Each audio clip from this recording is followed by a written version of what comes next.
J'ai ainsi vécu seule sans personne avec qui parler véritablement, jusqu'à une panne dans le désert du Sahara il y a 6 ans. Quelque chose s'était cassé dans mon moteur. Et comme je n'avais avec moi ni mécanicien, ni passager, je me préparais à essayer de réussir tout seul une réparation difficile. C'était pour moi une question de vie ou de mort. J'avais à peine de l'eau à boire pour 8 jours. Le premier soir, je me suis donc endormie sur le sable à 1000 milles de toute terre habitée. J'étais bien plus isolée qu'un naufragé sur un radeau au milieu de l'océan. Alors, vous imaginez ma surprise au lever du jour quand une drôle de petite voix m'a réveillée. Elle disait: « S'il vous plaît, dessine-moi un mouton. » « Hein? Dessine-moi un mouton. » J'ai sauté sur mes pieds comme si j'avais été frappée par la foudre. J'ai bien frotté mes yeux. J'ai bien regardé. Et j'ai vu un petit bonhomme tout à fait extraordinaire qui me considérait gravement.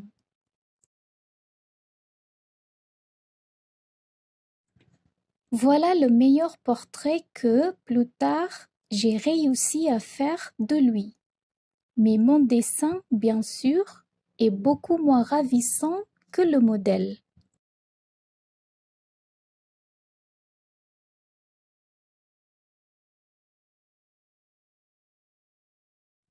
Ce n'est pas ma faute. J'avais été découragée dans ma carrière de peintre par les grandes personnes à l'âge de 6 ans, et je n'avais rien appris à dessiner sauf les bois fermés et les bois ouverts. Je regardais donc cette apparition avec des yeux tout ronds d'étonnement. N'oubliez pas que je me trouvais à 1000 milles de toute région habitée. Or, mon petit bonhomme ne me semblait ni égaré, ni mort de fatigue, ni mort de faim, ni mort de soif, ni mort de peur. Il n'avait en rien l'apparence d'un enfant perdu au milieu du désert à 1000 milles de toute région habitée.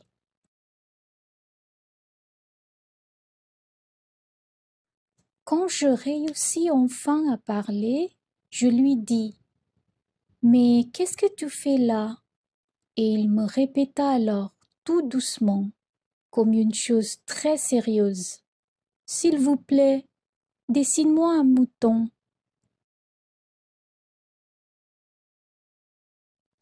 Quand le mystère est trop impressionnant, on n'ose pas désobéir.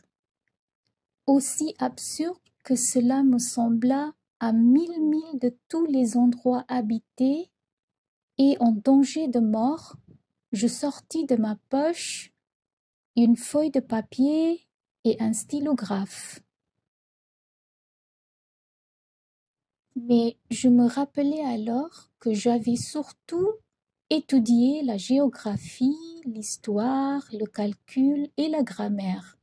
Et je dis au petit bonhomme, avec un peu de mauvaise humeur, que je ne savais pas dessiner. Il me répondit: « Ça ne fait rien, dessine-moi un mouton. » Comme je n'avais jamais dessiné un mouton, je refis, pour lui, l'un des 2 seuls dessins dont j'étais capable, celui du bois fermé, et je fus stupéfait d'entendre le petit bonhomme me répondre: « Non, non, je ne veux pas d'un éléphant dans un bois. Un bois, c'est très dangereux. Et un éléphant, c'est très encombrant. Chez moi, c'est tout petit. J'ai besoin d'un mouton. Dessine-moi un mouton. Alors, j'ai dessiné.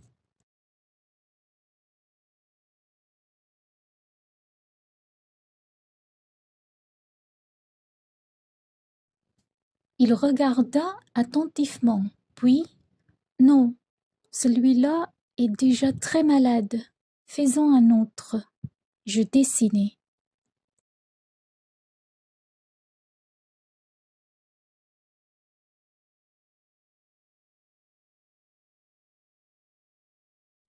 Mon ami sourit gentiment, avec indulgence.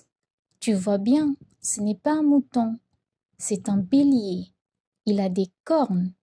Je refis donc encore mon dessin.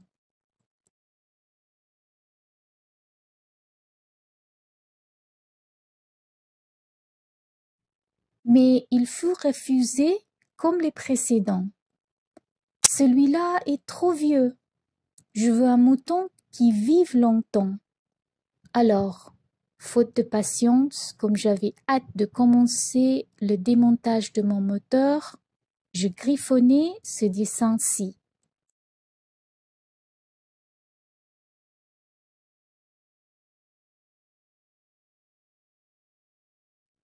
Et je lançai.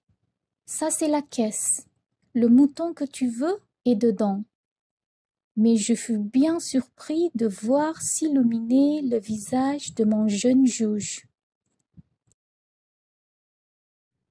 C'est tout à fait comme ça que je le voulais.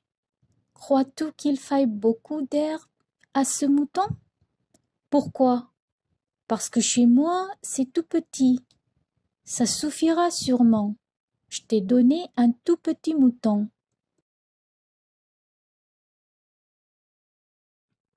Il pencha la tête vers le dessin. Pas si petit que ça. Tiens, il s'est endormi. Et c'est ainsi que je fis la connaissance du petit prince.